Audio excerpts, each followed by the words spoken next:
में भी फोटो है, और बाप की तस्वीर रखना, गुरु की तस्वीर रखना, लेकिन पूरा तस्वीर रखिए। आजकल ज्यादा मुड़कटवा महादेव का फोटो आप लोग रखते हैं, मुड़िए नहीं है सर, पूरा महादेव को रखिए ना भाई फोटो, कोई दिक्कत नहीं है। दिक्कत कहाँ होती है कि गरीब आदमी देखता है तो सोचता है कि हमारे पास तो पैसा नहीं है, हम फोटो कहाँ से लाएंगे, प्रसादी कहाँ से लाएंगे। तो उसको समझा दीजिए कि इसकी जरूरत नहीं है, भाई साहब ने लगा दिया है तो मस्ती से प्रसादी खाओ जाओ। फोटो है तो प्रणाम करिएगा ना, बाप का फोटो है तो सब पेशाब कीजिएगा, गजब वाला इज्जत करिएगा कि नहीं करिएगा। ये लोग जो फोटो लगा हुआ है और कहते हैं फोटो हटा, वो सारे कमीना है। फोटो लगवाइए नहीं, लेकिन फोटो लगा हुआ है तो उसकी इज्जत नहीं करिएगा, गजब वाला। और अब भीड़ में आरती मत करिए। बिहार में 2-3 जगह लोगों की साड़ी में आग लग गई है आरती के चलते, भीड़ में नहीं। अगर 5 आदमी कीजिए, 20 आदमी कीजिए आरती, कोई दिक्कत नहीं है, लेकिन 200 आदमी में आरती कीजिएगा तो किसी की साड़ी जल जाएगी, कुछ घटनाएं हो गई। इसको सोच समझ के करना चाहिए। मैं क्यों रोकूंगा फोटो भैया, मैं प्रसाद क्यों नहीं रोकूंगा। हाँ, इलायची दाना चढ़ाइएगा तो कुन मुन आएंगे, हम बोलेंगे तो नहीं है, कुन मुन आएंगे। रसगुल्ला चढ़ाइएगा तो खुश होंगे, मिजाज मस्त हो गया। बाकी बोला साला पकड़ पकड़, तो उससे काम मतलब हमको रसगुल्ला खिलाई देना। और जहां तक रात में 8 बजे चर्चा को समाप्त कर देने की बात, अगर सुरक्षा ठीक है, अगर गुरु ये क्यों नियम बना था, आप ही के बिहार के, आप ही का जो बॉर्डर है उसी इलाके में रात में 1 बजे महिलाएं जा रही थी चर्चा से, उनके साथ कुछ गुंडों ने बदमाशी की थी। उसके बाद से ये नियम बना है कि 8 बजे खत्म कर दीजिए, क्योंकि गुरु बहने दूर दराज से आती हैं, उनको असुविधा हो जाती है, दिक्कत हो जाती है, इसलिए। लेकिन अब इस मोहल्ले के लोग बैठे हैं तो चर्चा करिए, कोई दिक्कत नहीं है। मैं भी करता था जब शुरू में शिवसी से कम थे तो मेरी चर्चा खत्म होती थी 3 बजे, 3:30 बजे रात में। तो मैं क्या करता था, पहले तो सबको खिलाता था, पत्नी बनाती थी, खिलाती थी, 12, 15, 20 आदमी रहते ही थे, खिलाता था, और सबको गाड़ी में अपने बैठाता था। रात में तो ड्राइवर नहीं रहता था, अपने बैठा था। एक आदमी को उसके घर के दरवाजे छोड़ता था मैं, और तब 1 घंटे में गाड़ी से अपने लौट के डेरा आता था, तब आराम करता था। फिर 7 बजे सुबह से कचहरी, तो मैं खुद ही पहुंचाता था, अपने से चला के सबको घर घर पहुंचा उतारता था मैं जीप से। अगर सुरक्षा ठीक है आप करिए, हमको क्या दिक्कत। लेकिन रोज 2 बजे रात तक झलपुट्टन कीजिएगा तो दूसरे दिन बच्चे को कौन देखेगा, उसके खाना कौन बनाएगा, आप ऑफिस दुकान कैसे करिएगा, सो बता दीजिए। क्योंकि रोज रात में 2:30 बज रहा है। आखिर हम लोग के तो निशाचर तो नहीं है, रात हम जगह रहते हैं, ऐसा तो नहीं है। सामान्य आदमी है बेचारा, वो सोता है 11 बजे तक, फिर सुबह उठता है, उसको अपना काम भी है। हम लोग तो निशाचर है, बैठिए मेरे साथ, कोई दिक्कत नहीं है। 15 साल मसाने में रहे हैं तो हमको सोने की तो जरूरत नहीं है, लेकिन आपको तो सोने की जरूरत है, आपको तो और काम भी है ना। और एक दिन का रहे तो ठीक, रात भर नाच देखता है लोग, देखता है ना। अब कहिए कि 20 दिन नाच देखो तो जाएगा साला वो। महीना 2 महीना में एगो नाच हो रहा, चल रहे देखल जाओ, चला गया नाच देखे, भोरे आया, फिर सुधा दिन भर। लेकिन इस साल कितना दिन, साल में कोनो ब्याह हुआ होगा तबे ना नाच होगा साला, रोज रोज तो होना नहीं है, कोई कर भी नहीं सकता। नेक्स्ट जी, कंगन लगाकर मांस मछली खाएं या नहीं? क्या कहता है खाने को? क्या कह रहा है खाने को? हमने तो आज तक नहीं कहा कि खाइए।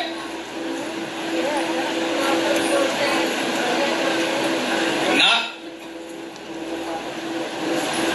आप मत खाइए, लेकिन खाने वाले को रोकते क्या है भाई साहब? जो नहीं खाता उसको खाने के लिए मत कहिए, मैं मत खाइए, लेकिन जो खाता है उसको रोकते क्यों है? देखिए, हमेशा याद रखिएगा, हम लोग गुरु नहीं है, हम लोग के गुरु शिव हैं, जो जगत का गुरु है।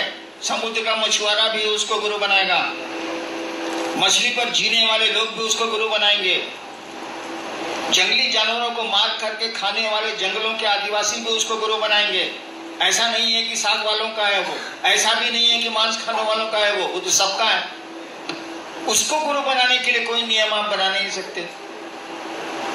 और वही नियम नहीं, ये खाने पीने का ही नियम नहीं। लोग कहता है ना, विश्वास हो तो आओ, श्रद्धा हो तो आओ, समर्पण हो तो आओ, ये भी नहीं कर सकते हैं हम लोग। जिसको श्रद्धा और विश्वास नहीं है महादेव पर, महादेव को गुरु न मानेगा। अरे वाह, अगर कोई कहे कि हमको महादेव पर कोई श्रद्धा नहीं है तो उसको रोक दीजिएगा शिव को गुरु मानने के लिए। कैसे रोक दीजिएगा? वो तो जगत गुरु है। आदमी जिस स्तर का है शिव को गुरु मान सकता है, वहां कोई वर्जना नहीं लगेगी। तो वर्जना का माने पूछते हैं खाली खाना पीना, कि भावनात्मक वर्जनाएं भी वर्जनाएं हैं भाई साहब।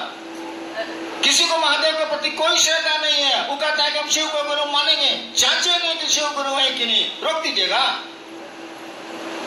अरे उस आदमी के पास नहीं है श्रद्धा तो क्या करेगा? किसी आदमी के पास विश्वास नहीं है तो क्या करेगा? है हमको विश्वास। अरे 2 मिनट के लिए मेहरारू दूसरे मर्द से बतियाने लगती है, सारा मर्दवा का मुंह फूल जाता नहीं। जिसके साथ 30 साल रहे हैं उस पर आपको विश्वास नहीं है, महादेव पर विश्वास होगा? बोले आप भोली भाषा, हम होगा ही नहीं। अब कोई कहता हमको विश्वास नहीं, मुझको तो विश्वास नहीं था, महादेव को गुरु माने थे, तुमको नहीं था, लिखा हुआ शिष्यानुभूति में। बिना श्रद्धा विश्वास और समर्पण के भी शिव गुरु हो सकते हैं और शिष्य शिव हो सकता है। पढ़िए शिष्यानुभूति।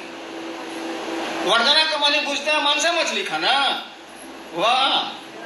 अरे विश्वास नहीं है तब भी शिव गुरु होंगे, श्रद्धा नहीं है तब भी शिव गुरु होंगे, समर्पण नहीं है तब भी शिव गुरु होंगे, है तब भी ठीक है, नहीं है तब भी ठीक है। वहां तो कोई रोक ही नहीं है, ना भावनात्मक रोक है, ना लौकिक कोई रोक है, सबको स्वतंत्रता है। अब आपका मन क्या करते हैं आप करिए। अब ब्लड प्रेशर के मरीज है, अंडा खा रहे, साले मरिएगा नहीं। डॉक्टर जो कहता है सो करिएगा ना भाई साहब। इसीलिए कंगन पहन के आप मांस मछली बिल्कुल मत खाइए, जो खाता है वो खाएगा, इसमें हमारा तो कुछ नहीं है भैया। हर एक आदमी अपने अपने डिजाइन से जीता है, किसी के अंगूठे का निशान दूसरे से नहीं मिलता। तो कैसे समझते हैं कि सब लोग एक जैसा होगा? हो ही नहीं सकता। शिव से जुड़ेगा तो एक जैसा होगा,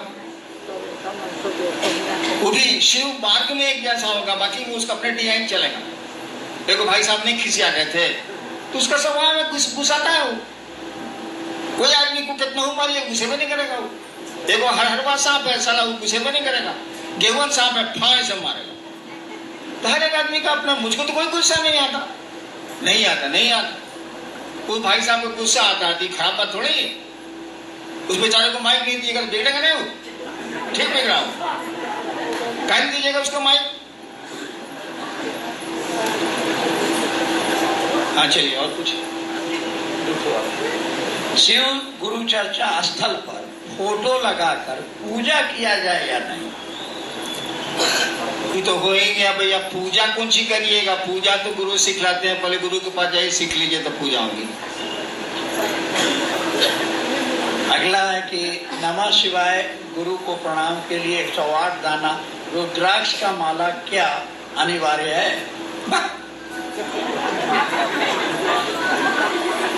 हमारे मामा के यहाँ कटहल बहुत फल। एक बार स्टोर में 200-300 कटहल रखा हुआ, बैलगाड़ी पर। उस जमाने में बैलगाड़ी पर जाके बिकेगा या कुछ होगा। हम भी मंत्र जपते थे बड़ी, 15 साल यही धंधे किए। 108 कटहल को घीन के आप घींच के एक जगह किए, आप कूद के नमः शिवाय किए। 108 कटहल में सोचिए साला, इतना बड़ा कटहल है, 108 कटहल। हम कटहले का माला बना दिए साला। मकई के दाना का बना दीजिए, सलाई के काठी का बना दीजिए, रुद्राक्ष का बना दीजिए, जो चीज का मन करे सोच आदमी का बना दीजिए। मोनी नमः शिवाय क्या अंतर आता? अरे मतलब तो है शिव को प्रणाम करना ना, मतलब है नमः शिवाय का मानिए शिव को नमः, शिव को नमन, शिव को प्रणाम, मतलब है शिव को प्रणाम करना ना। जे चीज छूने का मन है छू के प्रणाम करिए, उसे क्या अंतर है? गिनती गिनना गिन लीजिए। उसे क्या अंतर आता? लेकिन गिनती गिनने में अगर प्रणाम नहीं हुआ तो गिनती गिनना बेकार है, क्योंकि मकसद तो है उस शिव को अपना प्रणाम निवेदित करना, अपना प्रणाम करना। नमः शिवाय का अर्थ ही होता है शिव को प्रणाम। चलिए नेक्स्ट, ये आखिरी है, शिव शिष्य का आचरण और व्यवहार कैसा होना चाहिए? महादेव से पूछिए। शिव शिष्य का आचरण और व्यवहार, क्या बोल रहे हैं आप? शिव के शिष्य का आचरण और व्यवहार महादेव से पूछेगा। हम चलाए, अभी चलाए, हम कैसे बताऊं? लेकिन शिव आपका गुरु है, उसकी इज्जत, उसके सम्मान की कोशिश करनी चाहिए। बस आपके किसी आचरण और व्यवहार से आपका गुरु बदनाम नहीं हो जाए, ये तो हर एक शिष्य चाहता है, चाहना भी चाहिए आपको। लेकिन व्यवहार कैसा होना चाहिए? महादेव का को चला हुआ दुर्वासा, नहीं खड़ा हुए तो शराब, बैठे रह गए तो शराब, बोला बैठने के लिए लिहाज में नहीं बैठे तो शराब। एगो चेला हुआ कि कहा कि हड्डी की जरूरत है, कौन सी वज्र बनाना है इंद्र जी को, किसको दधी चीकू दे दिया। अब कौन सी हम बतावे कि कौन सी होना चाहिए? महादेव का चेला का कोनो डिजाइन नहीं है। आप ही के मच्छंदरनाथ नेपाली साइड के थे, सुरा और सुंदरी दोनों उनको चाहिए। उन्हीं के चेला गोरखनाथ, गोरखनाथ तो नेपाल के थे ही, गोरखनाथ, जो उन्होंने कहा कि सुरा सुंदरी से हट के हमसे बात करो, छोड़ो हटो। तो कौन चीज में आपको हम मार्गदर्शन दें, क्या बोलें? मेरे लोगों को शिव गुरु से जोड़िए, कोशिश करिए कि लोगों को समझाएं, और दूसरों का गढ़ा मत देखिए। गढ़ा देखिएगा तो आपकी गाड़ी गड्ढे में जाएगी। यही नियम है गाड़ी चलाने का। आप मोटरसाइकिल या गाड़ी चला रहे हैं और सड़क से नजर हटके अगर गड्ढे पर टिकी नजर, तो गाड़ी और मोटरसाइकिल गड्ढे की ओर चली जाएगी। यही ड्राइविंग में सिखलाया जाता है। आप गड्ढा की झलक ले लीजिए, लेकिन सड़क देखिए। इसीलिए गड़बड़ी क्या है आप देख लीजिए, अब महटियां दीजिए। सब मथवा पर बोझवा कायला ले रहे हैं, शिव के शिष्य हैं, कुछ आप लीजिए, कुछ महादेव को दीजिए। जो आपको आपके गुरु ने कहा सो आप करिए, बाकी ससुरा वो करेगा। चलिए, आपको प्रणाम।